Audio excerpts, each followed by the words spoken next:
যখন ভোট চলবে তখন কি হবে? নজরদারি চলবে। কোথা থেকে?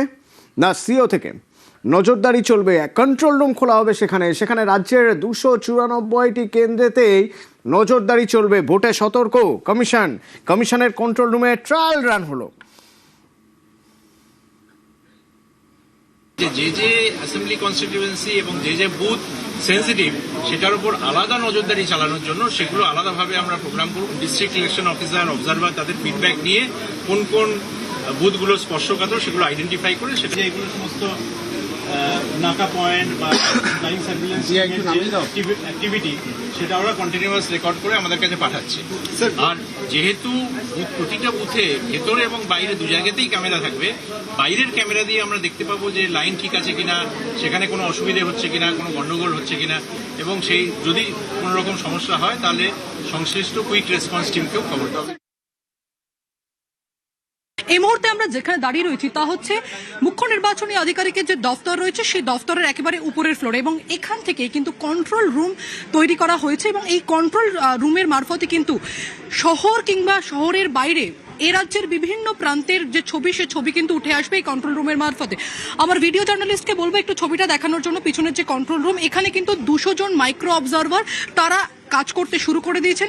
ইতিমধ্যে 78টি স্ক্রিন লাগানো হয়েছে, আরও 12টি স্ক্রিন পরবর্তীতে লাগানো হবে।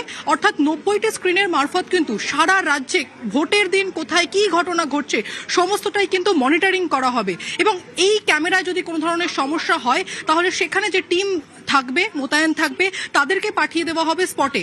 এবং ভোটের আগের দিন মূলত কিন্তু এই যে বুথ এবং বুথের বাইরের বিভিন্ন যে ছবি, সে ছবি কিন্তু এই কন্ট্রোল রুমের মারফত কিন্তু মনিটর করা হবে। তার জন্য 200 জন মাইক্রো অবজারভারকে প্রস্তুত রাখা হয়েছে যাতে কোনো ধরনের অপ্রীতিকর ঘটনা এবারের নির্বাচনে না ঘটে, তার জন্য প্রস্তুত নির্বাচন কমিশন।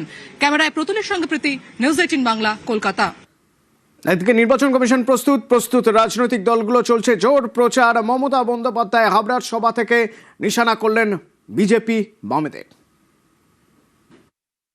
কারো কথা শুনে, কুৎসা শুনে, অপপ্রচার শুনে ভোট দেবেন না। যখন এসআইআর এর লাইন হয়েছিল আপনাদের সবাইকে লাইনে যেতে হয়েছিল, এটা আপনাদের অপমান, আপনাদের অসম্মান।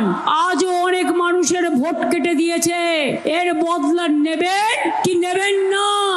মনে রাখবেন, যারা একদিন সিপিএম করত তারা আজকে বিজেপি করে। আর গদাই মাধাই জগাই বিজেপি, কংগ্রেস, সিপিএম তিনটে সেম। তারা এসআইআর এর সময় কোথায় ছিল? আমাদের বিএলএ 1 বিএলএ 2 কাজ করেছে, আর এরা ভোটের সময় ভোট চাইতে এসছে।